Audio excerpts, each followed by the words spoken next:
저희 오늘 주제는 그 패션 업종 관련해가지고 오픈마켓이 아니라 자사몰에서 좀 성장시키고 매출을 안정화할 수 있는 전반적인 전략에 대해서 조금 공유를 해드리려고 합니다.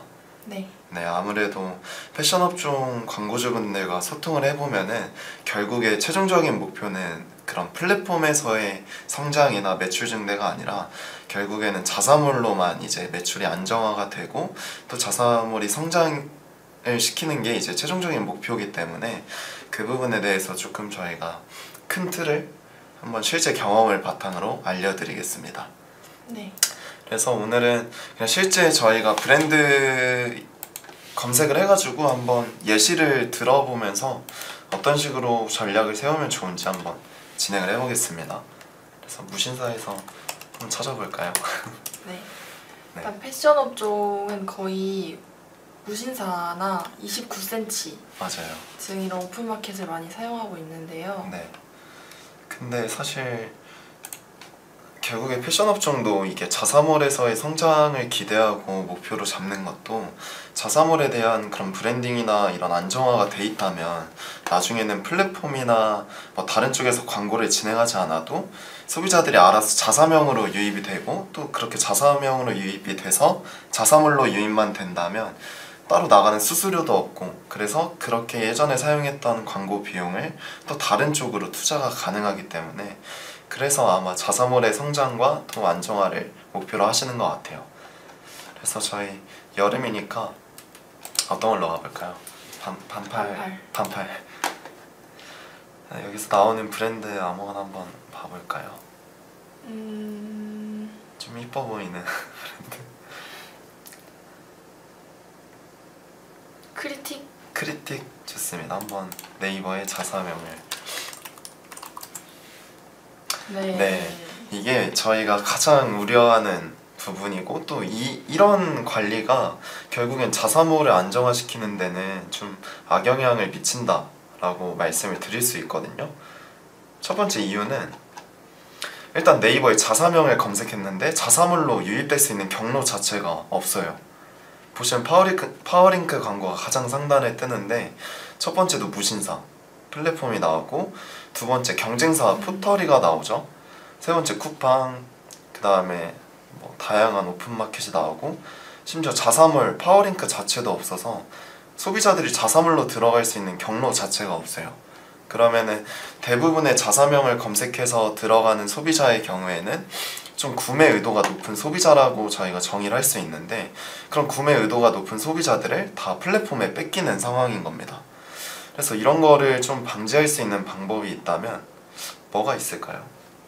우선 네. 제가 또 발견한 게 있는데요. 네. 여기 쇼핑 검색에서도 지금 네. 무신사에서 진행하고 있는 쇼핑 검색 광고가 있는데 여기 자사명이 약간 근데 일본 그거인가 봐요. 네, 그게 자사몰인 것 같은데 이상한데? 자사몰 인스타그램은 뜨거든요. 혹시 이 페이지에 빠졌나? 아니면 다른 데 검색해볼까요 또? 우선 제가 예시를 예로 하나 보여드리고 네. 다른 브랜드를 하나 더 검색해보겠습니다. 좋습니다. 멜란지 마스터 어떠신가요? 멜란지 마스터. 네. 멜란지 마스터. 여기도 동일하게 무신사 G마켓, 옥션 이렇게 오픈마켓이 바로 네. 검색창에 뜨고 있고요. 여기도 쇼핑 검색에서도 다 다 무신사입니다.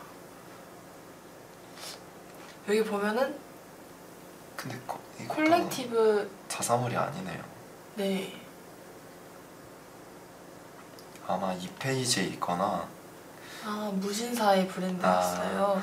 다른 브랜드를 검색하겠습니다. Nothing is better than me. 발음이 좋으시네요. 여기도 근데 여기도 자사몰이 있나요? 있다. 있어요. 발견했다. 저희가 오늘은 그러면 이 브랜드를 좀 가지고 한번 말씀을 드려볼게요. 네.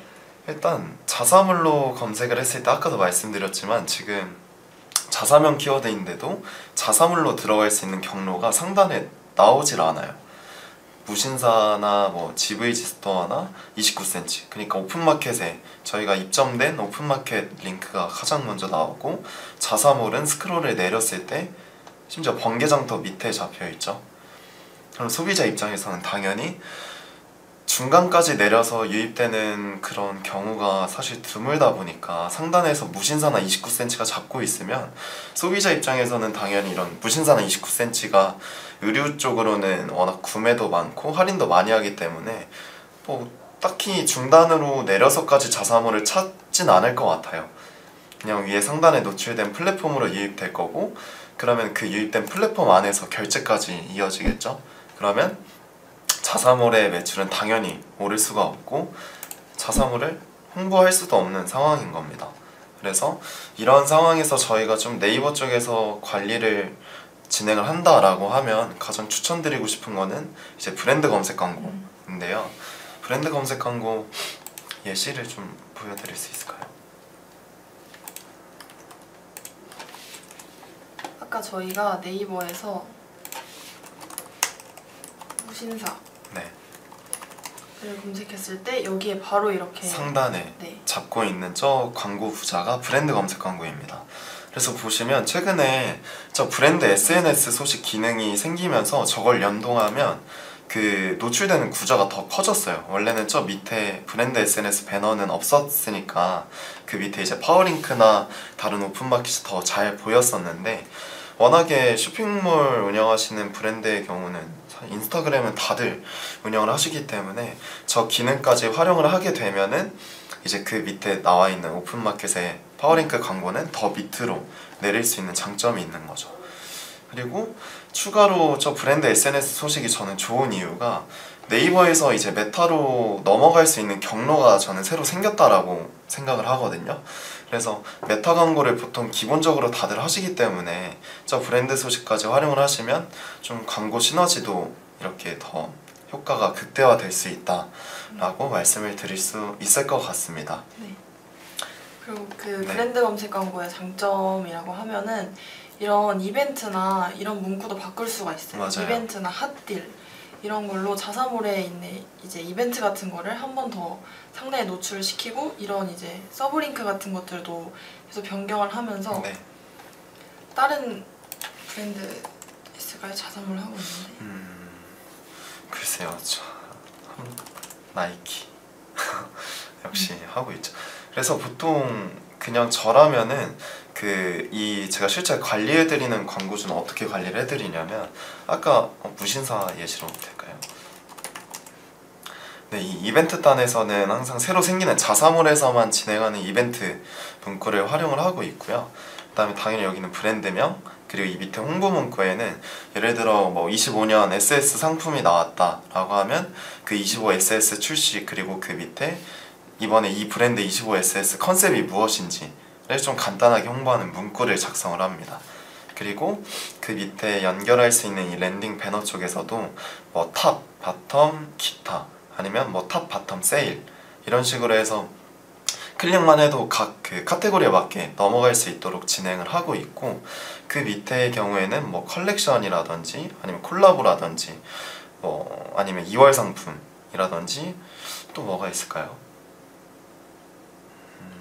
인기 상품, 파퓰러 제품 이런 식으로 해서 좀 다양하게 각 카테고리가 겹치지 않도록 좀 운영을 하고 있습니다. 그리고 그 밑에는 브랜드 SNS 소식을 연동을 해서 소비자들이 인스타그램에도 자연스럽게 유입되고 또 인스타그램 페이지도 활성화가 될 수 있게 저는 지금 관리를 해드리고 있습니다. 그리고 제가 네.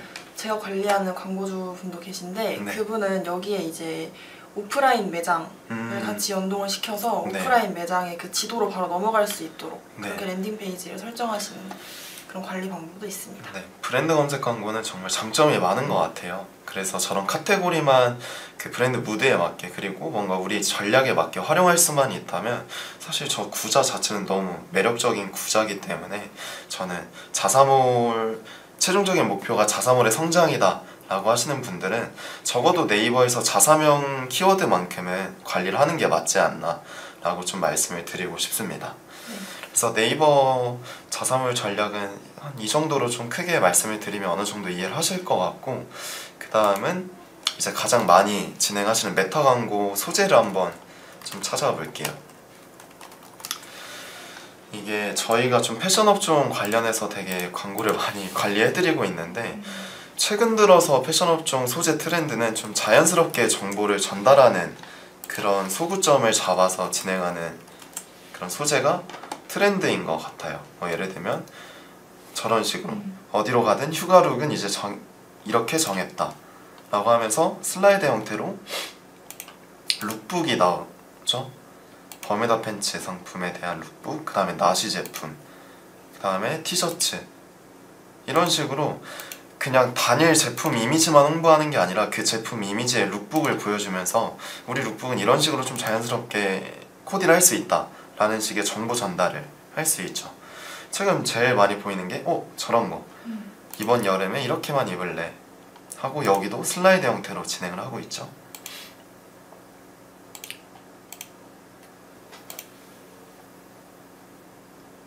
그래서 저 랜딩 페이지 들어가면 저 룩북에 맞는 상품으로 랜딩 페이지를 진행을 하는 게 맞는데, 여기는 그냥 전체 상품으로 진행을 하셨네요. 베스트 30으로. 이게 요즘 아무래도 소비자분들이 좀 네. 광고에 대한 피로도가 높다 보니까 네, 이렇게 진짜 정보성으로만 맞아요. 광고를 이미지를 제작을 해도 확실히 보기 편하고 네, 더 뭔가 구매할 욕구가 생기는 것 같아요. 진짜. 그리고 확실히 제품 단일 이미지만 보이는 것보다는 저렇게 코디를 보여주게 되면 뭔가 이게 비슷한 체형인 사람들은 더 구매욕이 올라갈 수밖에 없고, 실제로 제품 이미지보다는 코디샷을 보여줬을 때 이런 제품은 이런 식으로도 코디가 가능하구나 하면서 추가로 다른 제품까지 구매할 수 있게 유도가 가능한 거죠. 그래서 저런 광고 유형을 보면 대부분 첫 번째 이미지는 포스터 이미지에 여름에도 무채색 포기 못해, 아니면 뭐 5월 남친 룩 코디, 아니면 뭐 5월 하객 룩 코디, 아니면 나일론 팬츠 맛집이 말아주는 여름 코디. 보시면 다 코디라는 단어를 활용해서 좀 자연스럽게 정보를 전달하고 있어요. 그래서 이것도 아마 자세히 보시면은 각 착샷마다 제품의 장점이라든지 이런 부분을 아마 소개를 했을 거예요. 그래서 코디만 보여주는 게 아니라 우리 바지 제품은 뭐 이런 게 장점이야, 아니면은 제품 정보를 올려줘서 저 랜딩 페이지 들어갔을 때 이 제품 구매하면 너도 이렇게 똑같이 입을 수 있어 라고 정보를 전달해 주는 거죠. 요즘 추금이라고 하잖아요. 맞아요. 이런 슬라이드 형태 이미지 소재들이 좀 브랜드만의 그런 톤앤 매너를 조금 잘 보여줄 수 있는 소재라고 생각합니다. 네. 그래서 소재단에서도 보면은 결국에는 다 단일 이미지는 없고 보통 대부분이 영상 아니면은 슬라이드 형태로 활용하는 이유도 뭔가 정보를 전달하려면 사실 단일 이미지 하나로는 부족하거든요. 뭐 물론 정보를 전달할 수는 있겠지만 단일 이미지 하나로 정보 전달하면 분명히 문장도 길어지고 소재도 많이 이렇게 난해해질 거라고 저는 생각이 들어요. 그래서 여러 개의 이미지를 활용하는 슬라이드 형태의 광고가 지금 2025년 패션 업종의 메타 광고 소재 트렌드다 라고 말씀을 드릴 수 있을 것 같습니다. 그래서 메모장으로 한번 지금까지 얘기만 살짝 정리를 한번 해드려 볼게요. 첫 번째는 이게 다시 한번 말씀드리지만 자사몰 이렇게 매출을 좀 성과를 개선하고 자사몰을 안정화시킬 수 있는 전략에 대해서 저희가 가져온 거였고요. 첫 번째로 네이버 매체에서 관리를 해야 되는 거는 적어도 자사명 관련 키워드에서만큼은 무신사나 뭐 29cm와 같이 오픈마켓 플랫폼이 상단에 뜨는 게 아니라 자사몰이 상단에 뜰 수 있도록 관리가 필요합니다. 네, 그래서 이 관리를 할 수 있는 광고가 첫 번째로 브랜드 검색 광고가 있고, 그 다음 브랜드 검색 광고가 좀 비용적으로 부담이 된다 라고 하면 적어도 파워링크의 검색 광고에 자사명 키워드는 입찰가를 올려서 상단에 잡을 수 있도록 관리하는 게 필요하겠죠, 당연히. 네.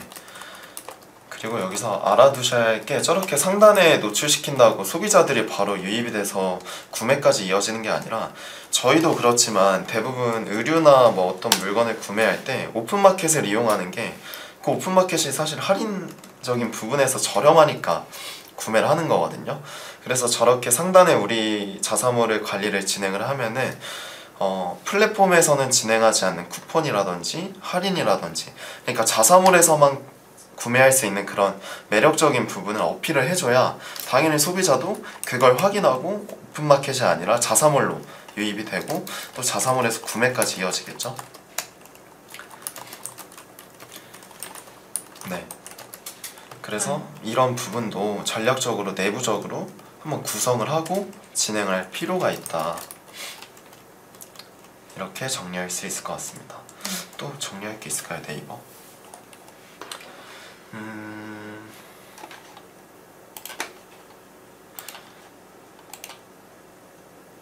우선은 이 정도만 큰 틀을 말씀드려도 한 7알은 먹고 가는 전략이라고 저는 생각을 하거든요.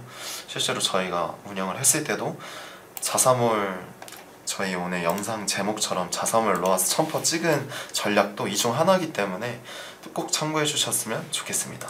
아 그럼 그것도 네. 브랜드 검색 광고에서 들어가면 좋을 만한 문구나 네. 이런 팁들 같은 것도 한번 좋습니다. 일단 팁 위에서 말씀드렸던 저 받을 수 있는 혜택 강조. 네, 문구로 좀 강조를 해서 딱 저는 눈에 띄게 하고 맞아요. 오프라인 매장이 있다면은 네. 서브 혜택 강조 서브 링크에 오픈 죄송합니다. 키보드를 바꿔가지고 저희가 매장 랜딩 이게 오프라인 매장 랜딩도 사실 그 거리만 그러니까 좀 접근성이 좀 용이하다면 진짜 매력적인 게 특히 의류 같은 경우에 뭐 보통은 안 입어보고도 많이 사긴 하지만 실제로 입어보고 사는 분들도 아직까진 많거든요. 그래서 분명 저런 그 접근성이 좀 괜찮은 지역에 오프라인 매장이 있다면 저것도 서브링크로 한번 활용해 보시는 것을 좀 추천을 드립니다. 네. 그리고 카테고리별로 좀 겹치지 않게 전체 상품으로 랜딩이 가는 게 아니라 뭐 탑, 바텀, 그 다음에 뭐 액세서리, 그 다음에 할인 제품, 그 다음에 인기 제품, 콜라보 제품 벌써 말한 것만 해도 6개예요. 그러면 서브링크 6개를 다 다르게 등록을 할 수 있는 거거든요. 그래서 전체 제품으로 랜딩이 되기보다는 저런 식으로 카테고리를 나눠서 오히려 소비자들이 랜딩으로 들어갔을 때 좀 바로 내가 원하는 제품을 빠르고 쉽게 찾을 수 있도록 유도해야 구매까지도 이어질 수 있는 전략이라고 말씀드릴 수 있습니다. 네. 브랜드 검색 광고를 혹시나 모르시는 분들이 계실 수도 있잖아요. 네. 브랜드 검색 광고는 저희는 이거를 계약 단위로 진행하는 광고 상품이거든요. 그래서 파워링크와는 다르게 보통은 한 달 이렇게 계약을 하고 네. 많이 하시는 분들은 거의 1년 이렇게 계약을 한 번에 진행하고 쭉 지속적으로 광고를 집행하고 있습니다. 맞습니다. 그래서 저 계약 단위도 키워드를 먼저 등록을 해서 검수를 받아요. 그래서 검수가 통과되면 통과된 그 키워드들을 얼마에 구매할 수 있는지 쉽게 말해서 그냥 키워드를 구매한다 라고 좀 이해하시면 쉬울 것 같아요. 그래서 그 브랜드 검색 광고 금액은 브랜드마다 조금씩은 차이가 발생할 수 있다. 이 정도만 좀 아셔도 될 것 같아요. 네. 네. 이 정도로 네이버는 정리를 진행하고 그 다음 메타 소재 한번 2025년 패션업종 소재 트렌드는 2025년 패션업종 소재 트렌드는 자연스러운 정보 전달이다.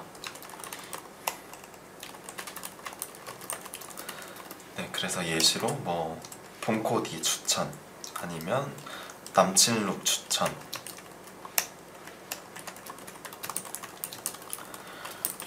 이렇게 해서 소재 유형도 단일 이미지가 아니라 이제는 좀 슬라이드 형태, 카드 뉴스 형태의 좀 소재를 등록을 하고 아니면은 영상 형태로 진행을 많이 하고 있다. 그래서 보통 좀 저는 활용하셨으면 좋은 그 소재가 실제로 성과가 저는 가장 좋았던 소재인데 그 제품 이미지랑 그 다음에 그 제품 착샷 제품 이미지 착샷, 제품 이미지 착샷 이런 식으로 해서 저는 기획을 해서 세팅을 많이 했었거든요. 근데 이 소재에서 성과가 가장 잘 나왔었어요. 그래서 이런 것도 좀 활용을 해보시면 좋을 것 같다. 착샷도 그냥 멀리서 위아래로 다 보이는 착샷보다 예를 들면 상의 제품을 홍보한다 라고 하시면 상의 쪽을 맨 처음에 좀 그 확대를 해서 찍고 그 다음에 이제 원거리로 나오는 식으로 해서 다양한 방면으로 앞에도 찍고 옆에도 찍고 뒤에도 찍고 이런 식으로 해서 슬라이드 형태로 진행을 하면 성과가 좋았다 라고 조언을 해드릴 수 있을 것 같습니다. 이런 자연스러운 정보 전달 같은 거는 저는 파트너십 광고도 괜찮다고 생각을 하는데요. 네네. 요즘 뭐 패션만 다루는 그런 인스타그램 계정이나 페이지들도 많이 나왔잖아요. 맞아요. 그래서 그런 분들이랑 같이 파트너십 광고를 하면은 잠재 고객이나 모수도 훨씬 많아지기 때문에 그쵸. 이런 것도 좋은 방향인 것 같습니다. 네, 저희가 예상하지 못했던 그런 타겟들까지도 어떻게 보면 홍보가 가능한 부분이라고 말씀드릴 수 있기 때문에 뭔가 조금 더 광범위하게 이렇게 더 많은 타겟에게 저희 광고를 노출할 수 있고 또 그만큼 모수도 나중에 활용할 수 있는 모수도 당연히 많아지겠죠. 네. 캠페인 세팅 전략도 조금 말씀을 드리면 아무래도 좋아하실 것 같긴 한데 저희가 또 너무 자세하게 많은 것을 말씀드리면은 이 시간이 다 끝날 것 같아서 한번 좀 성과가 나왔던 전략으로 좀 간단하게 알려드려 볼게요. 네, 비밀입니다 이거는. 일단 첫 번째는 당연히 소재 테스트를 진행을 해야 되죠. 근데 소재 테스트는 보통 이제 대부분 자체적으로 운영하는 광고주들은 이게 세팅하는 게 아무래도 귀찮다 보니까 그냥 세트 하나만 만들어서 그 세트 안에 소재를 여러 개를 넣어요. 한 5-6개를. 그리고 그 5-6개 중에서 뭐 당연히 성과는 차이가 날 수밖에 없으니까 데이터가 좋은 소재가 이 소재가 정말 좋은 소재구나 라고 생각을 하시는데 소재 테스트를 정확하게 진행하려면 세트당 소재 하나만을 넣으셔야 돼요. 그러니까 이유가 세트를 예를 들어 3만원 예산으로 소재 5개를 넣으면 이 5개의 소재에 골고루 분배를 해주는 게 아니라 뭔가 이 메타 자체에서 5개의 소재 중에 얘가 뭔가 더 성과가 좋은데? 라고 하면은 균등하게 분배해주는 게 아니라 그 소재의 예산이나 이런 걸 좀 몰아주는 성향이 있거든요. 그래서 객관적으로 정확하게 테스트를 하려면 세트 하나당 소재 1개만 넣고 동일한 설정 조건에서 동일한 예산으로 진행을 해야지 데이터 편차가 없어요. 그래서 더 정확하게 어떤 소재가 우리 브랜드에 좀 전환 최적화 소재인지 확인이 가능합니다.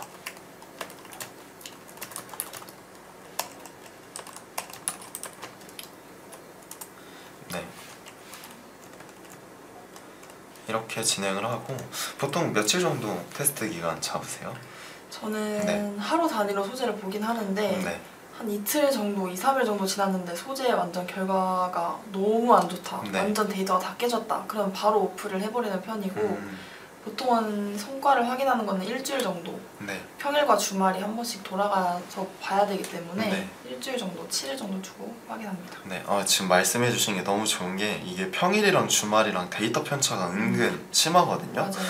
그래서 그 테스트 기간에 그 만약에 평일이랑 주말이 반반 섞여 있다면 뭔가 어떻게 보면 정확한 테스트가 안 될 수도 있어요. 그래서 웬만하면 저는 소재 테스트는 평일에 좀 많이 진행을 하고 주말엔 주말에 아예 따로 세트를 만들어서 진행을 하기도 합니다. 그래서 어쨌든 결론적으로 소재 테스트를 우선 진행을 할 때는 세트당 소재 1개만 넣어서 동일 조건으로 진행을 하는 게 더 정확한 소재 테스트가 가능하다라고 말씀을 드릴 수 있습니다. 그리고 이런 소재 테스트 관련해서 데이터를 보시는 방법 중에 조금 캠페인이나 광고 세트 단에서 데이터를 보시는 분들이 있는데 이게 소재별로 진짜 성과가 다 다르기 때문에 맞아요. 그 소재에 대한 뭐 그 인구 통계학적 정보나 뭐 빈도수 이런 거 하나씩 다 확인을 해주셔야 이제 소재 테스트가 확실히 가능하다는 점 네, 쉽게 이제 소재마다 성별이나 연령대 이런 인구통계학적 정보도 확인하시고, 이런 정보를 확인하는 이유가 결국에 나중에 저희가 전환 캠페인 세팅할 때 어떤 타겟에게 노출을 해야 좀 무의미한 타겟을 제외할 수 있을까라는 것을 확인하는 과정이라고 좀 생각을 해주시면 될 것 같아요. 그래서 저 데이터를 볼 때 그런 설정 값도 확인을 해서 나중에 전환 캠페인 세팅 때 더 유의미한 타겟들로만 세팅을 해서 진행을 하면 더 성과가 좋겠죠? 맞습니다. 네, 그래서 소재 테스트는 저렇게 진행을 하고, 전환 캠페인 세팅은 진짜 비밀인데 정말 비밀이지만 조금 조언을 드리자면, 저는 사실 저만의 비법은 생각보다 그 브랜드 무드가 뭐라고 해야 되죠? 너무 막 특별하거나 그런 브랜드 무드가 아니라면, 그러니까 일반적인 브랜드라면 저는 사실 타겟을 좀 좁혀서 진행을 하진 않습니다. 전환 캠페인도 보통은 이제 성별 연령만 잡고요. 그 다음에 관심사를 한 2개 정도만 잡아서 진행을 하는데, 이렇게 진행을 하는 이유가, 제가 옛날에는 관심사도 되게 여러 개를 넣고 맞춤 타겟도 만들어서 진행을 하고 심지어 유사 타겟도 제가 비율을 설정해서 진행을 했었는데, 그때 오히려 뭔가 성과가 너무 안 나오는 거예요. 왜냐하면 그 브랜드는 당시에 브랜딩도 되게 잘 되어 있던 브랜드였거든요. 그래서 왜 이렇게 안 나오지 하다가 제가 어느 순간 그냥 성별이랑 연령만 우리 구매하는 그 인구통계학 정보로만 진행을 해보자 라고 하고 진행을 했는데 진짜 성과가 너무 잘 나오는 거예요. 그래서 그 뒤로 수동 캠페인을 진행을 할 때는 이제 성별이랑 연령대, 그러니까 저희 브랜드를 구매하는 성별, 그 다음에 연령대, 이 2가지와 이제 구매에 관심을 보였던 사람들, 네, 이런 식으로 좀 러프하게 세팅을 해서 진행을 합니다. 보였던 사람들. 네. 이제 저도 어떤 한 사례가 있는데요. 네. 저는 처음에 어드밴티지 플러스 타겟으로 네. 사용을 했었는데 거기서 성과가 너무 잘 나왔어요. 한 달 동안 그 목표 로아스를 목표 로아스보다 높게 운영이 네. 되었었는데 갑자기 어느 순간 데이터가 확 깨져버린 거예요. 그래서 이게 타겟에 대한 빈도수가 좀 높더라고요. 저희는 보통 빈도수가 2.8에서 3.5 정도 되면은 그 소재는 이제 너무 네. 같은 타겟에게 많이 노출이 됐다라고 판단을 하는데, 그러고 나서 이제 수동 캠페인으로 바꿨거든요. 그러고 나서 다시 성과가 개선되고 있는 그런 경험이 있었어서 네. 이렇게 좀 타겟을 데이터를 보면서 조금 변경을 하면서 운영을 하시는 게 네. 성과 개선할 수 있는 방법 같습니다. 맞아요. 요즘에 뭐 메타에서 가장 이렇게 어필하고 또 개발을 많이 하는 게 사실 AI인데, AI가 개발이 되면서 메타에서도 오히려 광고주들한테 편하게 만든 캠페인이 이제 어드밴티지 ASC 캠페인인데, 저희가 실무에서 운영을 하다 보니까 저희끼리 이제 서로 좀 공유했던 내용이, 이 어드밴티지 캠페인은 아직까지는 뭔가 장기적으로 활용하기에는 좀 무리가 있는 캠페인이다 라고 좀 얘기를 많이 하고 있습니다. 이유가 말씀해 주셨던 것처럼 이 AI를 활용한 뭐 타겟이라든지 캠페인 자체는 단기간에 성과가 진짜 잘 나와요.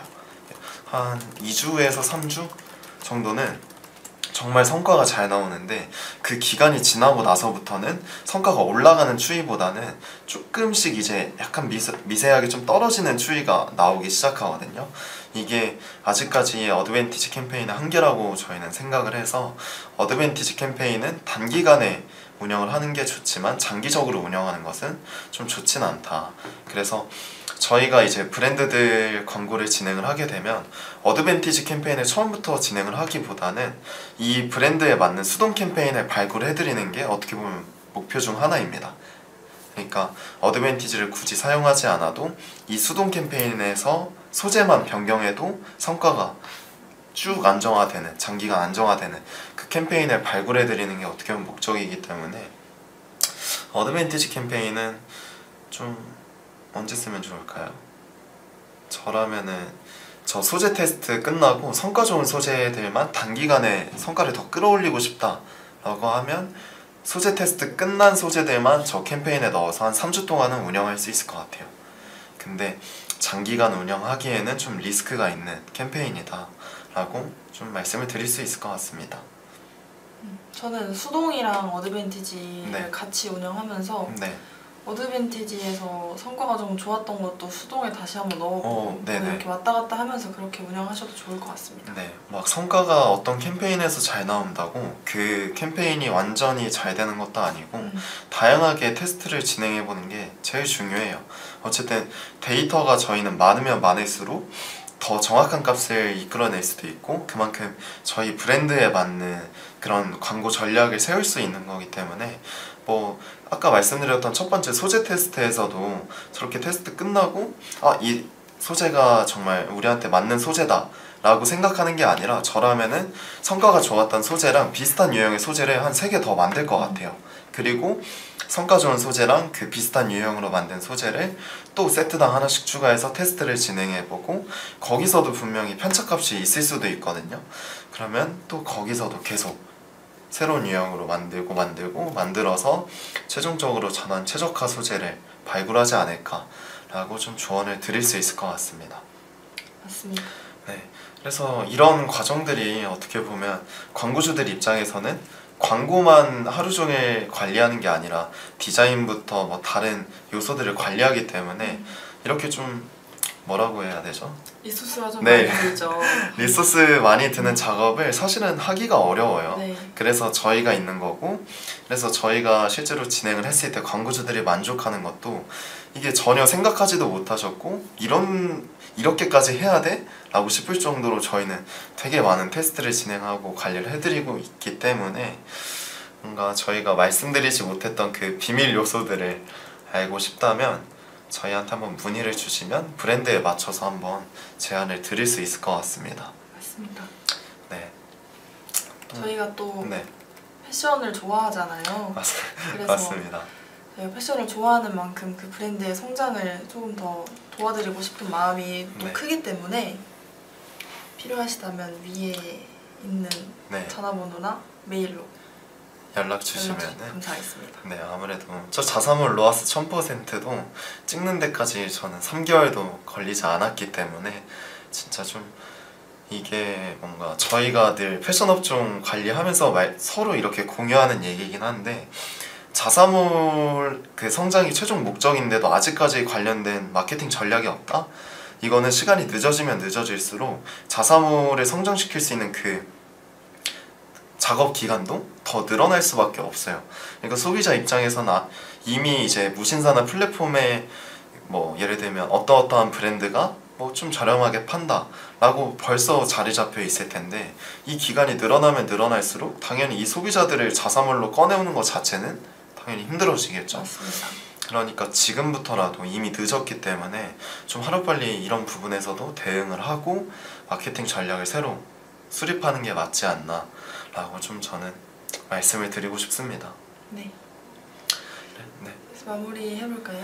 네, 네. 그래서 오늘 패션 업종 자사몰 쪽으로 어떻게 성장을 시키고 어떻게 관리할 수 있는지 좀 큰 틀에서 네이버랑 메타 매체 가장 많이 활용하는 이 2개의 매체에 대해서 운영 전략을 좀 말씀을 드렸고 이제 더 나아가 우리 브랜드에 맞춰서 어떻게 전략을 짜야 되는지가 궁금하시면 저희 위에 나와 있는 배너로 연락 주시면 브랜드에 맞춰서 한번 맞춤 컨설팅을 진행해 드리겠습니다. 네. 네, 다음에도 조금 더 유의미한 주제를 갖고 한번 비밀까지 한번 공개해 드릴 수 있는 주제로 가져와 보겠습니다. 네. 네, 그럼 마무리할까요? 네. 네. 지금까지 AMPN 글로벌 광고 퍼포먼스 2팀 오정현 마케터 서원빈 마케터였습니다. 네, 감사합니다. 감사합니다.